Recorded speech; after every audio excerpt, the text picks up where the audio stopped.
പ്രിയങ്ക ഒരു ആർട്ടിസ്റ്റ് ആയിട്ട് വന്ന ഒരുപാട് ക്യാരക്ടർ റോൾസ് ചെയ്തു, ഹ്യൂമർ ചെയ്തു, ശരിക്കും പറഞ്ഞാൽ വില്ലത്തിയായിട്ട് കുറെ ചെയ്തു അല്ലേ? ശരിക്കും പ്രിയങ്ക ഈ ഫീൽഡിലേക്ക് വന്നത് എങ്ങനെ? ഞാൻ ശരിക്കും പറഞ്ഞാൽ നാടകമോ ഡാൻസോ അല്ലെങ്കിൽ സ്കൂളിൽ പഠിക്കുമ്പോഴോ ഒന്നുമില്ല. വളരെ ഇതായിട്ട് ഇത് തന്നെ സ്വഭാവം, ആരോടും മിണ്ടില്ല, വളരെ അടുക്കോ ഒതുക്കമുള്ള താഴെ നോക്കി നടക്കുന്ന ഒരു സാധാരണ ഒരു പെൺകുട്ടി. പക്ഷേ എങ്ങനെയൊക്കെയോ ഭരതേട്ടൻ എന്ന് പറഞ്ഞാൽ ഭരതേട്ടൻ്റെ വീട്ടിലാണ്, തൊട്ടടുത്ത വീട്ടിലാണ് ഞാൻ ജനിച്ചും വളർന്നതും, എങ്കക്കാട്. അപ്പോൾ ആ ഭരതേട്ടൻ എന്ന് പറഞ്ഞാൽ അത്രയും നല്ലൊരു കലാകാരനാണ്. കാറ്റ് പോയപ്പോൾ ചിലപ്പോൾ ഇതെങ്ങനെ വീശി പോയോന്നും എനിക്കറിയില്ല. അങ്ങനെ സ്വാഭാവികമായിട്ടിരിക്കുമ്പോഴാണ് ഞാൻ ട്രിവാൻഡ്രത്തൊരു കല്യാണത്തിന് വരാനൊരു എനിക്ക് അവസരം ഉണ്ടായത്. ആ കല്യാണത്തിന് വന്നപ്പോൾ അമ്മ എൻ്റെ കൂടെ എപ്പോഴും ഉണ്ടാവാറുണ്ട്, എനിക്കറിയാമേ. അപ്പോൾ അമ്മയും ഞങ്ങളും കൂടെ കല്യാണത്തിന് വന്നപ്പോൾ അവിടെ ബാലചന്ദ്രൻ മേനോൻ സാറിൻ്റെ ഒരു ഹലോ എന്ന് പറഞ്ഞൊരു സീരിയൽ നടക്കുന്നുണ്ടായിരുന്നു, ടെലിഫിലിം മേനോനങ്ങളിൽ. ഞാനന്ന് പാവടിയും ബ്ലൗസൊക്കെ ഇട്ട് നിൽക്കുമ്പോൾ എൻ്റെ ബ്രദറിന് ഡയറക്ഷൻ പഠിക്കുന്നതൊക്കെ ആഗ്രഹമുണ്ട്. അപ്പോൾ അമ്മയും ഞാനൊക്കെ കൂടി കാണാൻ ചെന്നാൽ മേനോൻ സാർ, അന്ന് മേനോൻ സാർ ഭയങ്കര ടോപ്പായിട്ട് നിൽക്കുക. അപ്പോൾ അദ്ദേഹത്തെ കാണാനുള്ള കൊതി കൊണ്ട് ഓടി ചെന്നപ്പോൾ പാവടിയും ബ്ലൗസൊക്കെ ഇട്ട് ഞാനിങ്ങനെ നിൽക്കണം.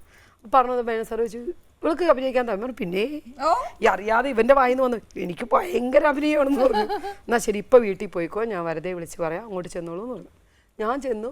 ആദ്യത്തെ അഭിനയം എന്ന് പറഞ്ഞാൽ അമ്മയുടെ സാരി ഉഴി മേടിച്ച് പാവടിയും ബ്ലൗസ് ഇട്ട് ഞാൻ അമ്മയെ അകത്തിരുത്തി സാരി കൊടുത്ത് ഞാൻ കൊടുത്തു.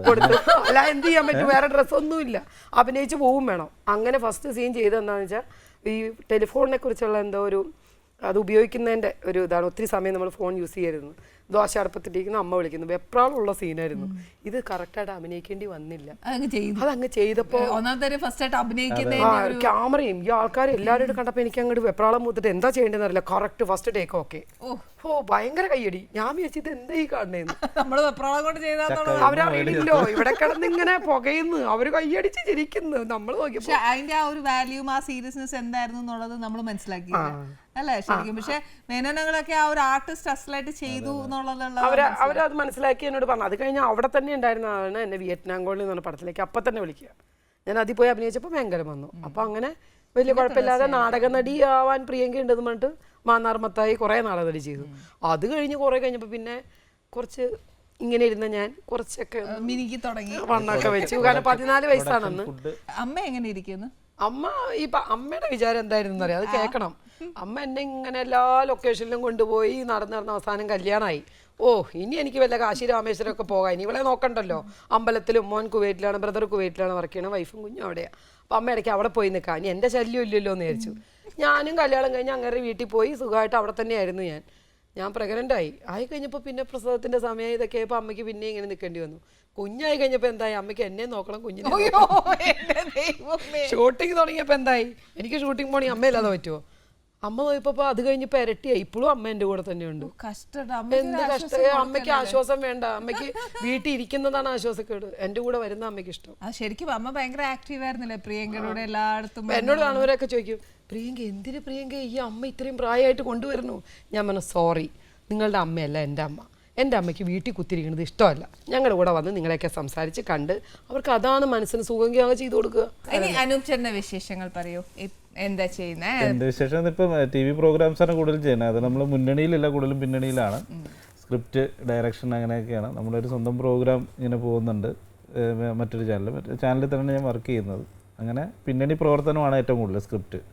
പിന്നെ ഒരു പടം ചെയ്യണം എന്നുള്ള ആഗ്രഹമൊക്കെ ആയിട്ട് ഈ വർഷം അതിൻ്റെ ഒരു ആഗ്രഹത്തിൽ ഇങ്ങനെ നിൽക്കണു. ദൈവസഹായിച്ച് റെഡി ആകുവാണെങ്കിൽ എന്നെ എപ്പോഴും പറയും പോയി സിനിമ ഞാൻ ഇത് കടയിൽ നിന്ന് സാധനം മേടിക്കുന്ന പോലെയല്ല സിനിമ ചെയ്യുക എന്ന് പറയുന്നത്. പോയിട്ട് അപ്പം പടം അത് നമ്മുടെ ഒരു സമയമാണ്. എല്ലാം കൂടെ ഒന്ന് റെഡി ആയിട്ട് വന്നാൽ ഭയങ്കര മടിയാണ്, വീട്ടിൽ കുത്തിയിരുന്ന് ഇതൊന്നും എഴുതില്ല എന്നൊക്കെ പറയാം. പക്ഷെ പിന്നെ മടിയാണെന്ന്. പക്ഷെ സിനിമ എന്ന് പറയുന്നത് നമ്മൾ ഉദ്ദേശിക്കുന്ന പോലെ എടുത്ത് ചാടിപ്പ് ചെയ്യേണ്ട ഒരു സംഭവം. നമുക്ക് ഏറ്റവും വലിയ പേടിയെന്ന് നമ്മൾ പോയി സക്സസ് ആയില്ലെങ്കിൽ പിന്നെ അതൊരു നമ്മൾ നല്ലതായിട്ട് അതിന്റെ ഹോംവർക്ക് ചെയ്തതിന് ശേഷം വേണം ഇറങ്ങാൻ. എങ്ങനത്തെ സ്ക്രിപ്റ്റ് ചെയ്യുന്നത്? കോമഡിയാണ്. കോമഡി എനിക്ക് ഞാൻ ചോദിക്കാൻ ഭയങ്കര ഹ്യൂമർ സെൻസ് ആണ്. അപ്പൊ പിന്നെ ആ സ്ക്രിപ്റ്റിനകത്ത് അത് വർക്ക് ഔട്ട് ചെയ്യാനും കോമഡി പ്രോഗ്രാംസ് ആണ് നമ്മൾ ഏറ്റവും കൂടുതൽ ചെയ്യുന്നത്. സ്ക്രിപ്റ്റ് ചെയ്യുന്നതൊക്കെ അങ്ങനെ ചെയ്യുന്നത്. അപ്പൊ ശരിക്കും അതിനു വേണ്ടി വർക്ക്ഔട്ട് ചെയ്യും. വർക്ക്ഔട്ട് ചെയ്യും. അങ്ങനെ ഒരു കോമഡി പ്രോഗ്രാം ചെയ്തതിൻ്റെ അകത്തുനിന്നാണ് ഒരാൾ ഇവിടെ വന്നിരിക്കുന്നത്.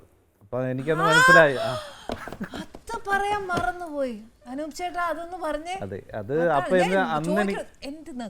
അന്ന് എനിക്ക് മനസ്സിലായി നമ്മൾ ഈ വിധിയെടുക്കാൻ വില്ലേജ് ഓഫീസർക്കും പറ്റൂല എന്നൊരു ചൊല്ലുണ്ടല്ലോ. അങ്ങനെ ഒരു ചൊല്ലുണ്ട്, അത് കറക്റ്റ് ആയത് അപ്പോഴാണ്. അല്ല, അത് ഇങ്ങനെ പ്രോഗ്രാംസ് ഇങ്ങനെ സ്ക്രിപ്റ്റും കാര്യങ്ങളൊക്കെ ചെയ്യുമ്പോഴാണ് ഒരു പ്രാവശ്യം കലാഭവൻ അൻസാർക്ക് വഴിയിട്ട് സിറാജ്, കൊല്ലം സിറാജ് എന്ന് പറഞ്ഞ ആർട്ടിസ്റ്റ്, സിറായിക്കാണ് നമ്മൾ വിളിച്ചിട്ട് ഇങ്ങനെ പറയണം, ഇങ്ങനെ ഒരു പ്രോഗ്രാം ഉണ്ട് പരിഭവം പറയുന്നു പറഞ്ഞിട്ട്, അപ്പോൾ അതിൽ സ്ക്രിപ്റ്റ് ചെയ്യണം എന്ന് പറഞ്ഞിട്ട് എൻ്റെ നല്ല കാലത്തിന് ഞാനവിടെ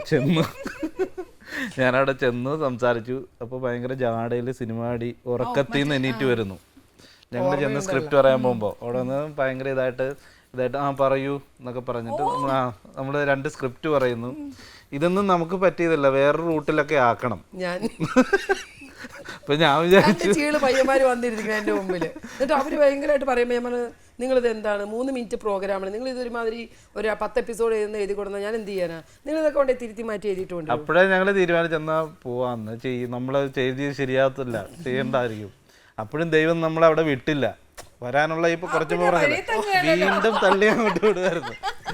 അത് കഴിഞ്ഞ് 1-2 സ്ക്രിപ്റ്റൊക്കെ ആയിട്ട് ചെന്നു. അപ്പം അത് ഇഷ്ടപ്പെട്ടു. അപ്പം കൃഷ്ണേട്ടനും എഴുതുന്നുണ്ട്, കൃഷ്ണ പൂജപ്ര ചേട്ടനും എഴുതുന്നുണ്ടായിരുന്നു. അപ്പോൾ ചേട്ടൻ എന്തോ തിരക്കായപ്പോഴാണ് നമ്മളെ വിളിച്ചത്. ചേട്ടന് ഫാക്സ് ചെയ്യാൻ തുടങ്ങി. അപ്പോൾ അത് റീറൈറ്റ് ചെയ്യാനാണ് ശരിക്കും ഇവർ വന്നത്.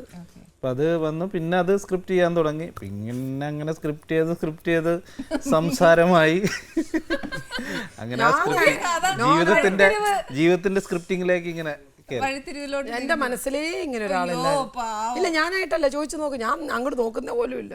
ഞാനായിട്ട് ചോദിച്ചതൊന്നുമല്ല. എന്റെ ഈ സൗന്ദര്യം അപ്പൊ പറഞ്ഞില്ല എന്തൊക്കെയാ പറഞ്ഞെ നോക്കി, ഇല്ലാത്ത കാര്യങ്ങളെല്ലാം. അല്ല, എനിക്ക് എന്റെ ഉള്ള ഈ സൗന്ദര്യം, എന്റെ ഈ സ്മാർട്ട്നെസ്സും ഒക്കെ കണ്ടിട്ട് പുള്ളിക്ക് ഇഷ്ടപ്പെട്ടു പോയെങ്കിൽ ഞാൻ എന്ത് ചെയ്യാൻ പറ്റും? പറഞ്ഞിട്ട് അറിയില്ല, ഒരു കാര്യമില്ല. പക്ഷെ എന്റെ അമ്മ തന്നെ പറഞ്ഞു, അനൂപ ഇത് വേണോ? നല്ലൊരു കുട്ടിയല്ലേ, നല്ല കാണാനും നല്ല കുടുംബത്തിലുള്ള, ഇവളെ തന്നെ കെട്ടണം നിർബന്ധം ഉണ്ടോ എന്ന് ചോദിച്ചു. അപ്പോൾ അനുവിനില്ല അമ്മേ, ഞാൻ കുഴപ്പമില്ല, ഞാൻ നോക്കിക്കോളാം. അപ്പം ഞാൻ ഞാനല്ലേ നല്ല സ്മാർട്ടായിട്ട് വേറെ പെൺപിള്ളേരെ കിട്ടൂല അനുവിന്, എന്തിനാ വെറുതെ അനൂപ ഇത് ഞാൻ കഴിക്കണ്ടെന്നൊക്കെ തീരുമാനിച്ചിരിക്കുന്ന സമയമാണ്. ഇല്ല, കുഴപ്പമില്ല. അങ്ങോട്ട് ചോദിച്ചാന്ന് അത് സംസാരത്തിൽ നമ്മൾ സംസാരിച്ചു. ഇങ്ങനെ അന്ന് ഏറ്റവും വലിയ സംബന്ധം ഒരു കമ്പനി, ആ മൊബൈൽ കമ്പനിക്ക് മൊബൈൽ ടു മൊബൈൽ ഫ്രീ ആയിരുന്നു. അതൊക്കെയാണ് നമ്മളെ വീഴ്ത്തിയത്. അപ്പൊ ഇത് സംസാരം കൂടി അറിയില്ല, ഫോണിൽ കൂടെ സംസാരിക്കും ഇടയ്ക്ക്, അങ്ങനെ വിളിച്ച് സംസാരിച്ചിട്ടാണ് ഇങ്ങനെ ഒരു അടുപ്പം ഉണ്ടായത്. അടുപ്പം ഉണ്ടായതിലേക്ക് ഞാൻ തന്നെ ഇങ്ങനെ സംസാരിച്ചു, എങ്ങനെയാണ് ഇങ്ങനെ കല്യാണം. അപ്പം കല്യാണത്തിന് ഭയങ്കര എതിരെന്നുള്ള രീതി, കല്യാണം കഴിക്കാനേ അങ്ങനെ താല്പര്യമില്ല. പ്രത്യേകിച്ച് എൻ്റെ കാര്യം ഇങ്ങനെ പറഞ്ഞപ്പോഴത്തേക്കും അത് അങ്ങനെയായിരിക്കും ഇങ്ങനെയായിരിക്കും, ചിലപ്പോൾ വീട്ടുകാരനെ പെട്ടെന്നൊരു സിനിമാടിയ കല്യാണം വീട്ടുകാർ ചിലപ്പോൾ സമ്മതിക്കില്ല, അങ്ങനെയുള്ള ടെൻഷനായിരിക്കും എന്നൊക്കെ പറഞ്ഞു. ഞാൻ ഒരു വീട്ടിലിപ്പം സംസാരിക്കുന്നത് ഞാനായിരിക്കാം, അത് അവരുടെ ഇഷ്ടം എന്താണെന്ന് പറഞ്ഞാൽ ഞാൻ സംസാരിക്കാൻ ക്ലിയർ ആവുന്ന കാര്യമുള്ളൂ. എന്നിട്ട് ഞാൻ പറഞ്ഞത് അങ്ങോട്ട് കല്യാണം കഴിക്കുന്ന നമുക്ക് കല്യാണം കഴിക്കാൻ എൻ്റെ ഭാഗത്ത് വേറെ തടസ്സമൊന്നുമില്ല എന്ന് പറഞ്ഞിട്ടാണ് ഞാനാണ് ആദ്യം ഈ പ്രപ്പോസൽ പറഞ്ഞേക്കാം. അതൊക്കെ കറക്റ്റാണ് ഇതൊക്കെ പറഞ്ഞത്. എന്റെ സ്ഥലം ചേർത്തല. അപ്പൊ വീട്ടിലെ അച്ഛനും അമ്മയൊക്കെ സമ്മതിച്ചു? ചേച്ചിക്ക് ഒരു വിഷമമാണ്. ചേച്ചി ഞാൻ പറഞ്ഞല്ലോ, ചേച്ചി കുറച്ച് നല്ല പ്രൊഫസറാണ്, അപ്പൊ അതിൻ്റെതായ ഒരു ഇതുണ്ടാവും. അപ്പം എന്നെ ഈ സിനിമ കാണുമ്പോൾ എന്തായാലും ഞാൻ ഭയങ്കര, എനിക്ക് തോന്നുന്നു നമ്മൾ അഭിനയിച്ച കല്യാണം ചെയ്യാൻ സമയത്തൊക്കെ ഞാൻ നല്ല വണ്ണവും, അപ്പോൾ ഒരു നല്ല ഇതായിട്ട് തോന്നും, ഇത്രയും സൈസായിട്ട്. അപ്പോൾ അനൂപിന് അത്ര വണ്ണവും ഇല്ല.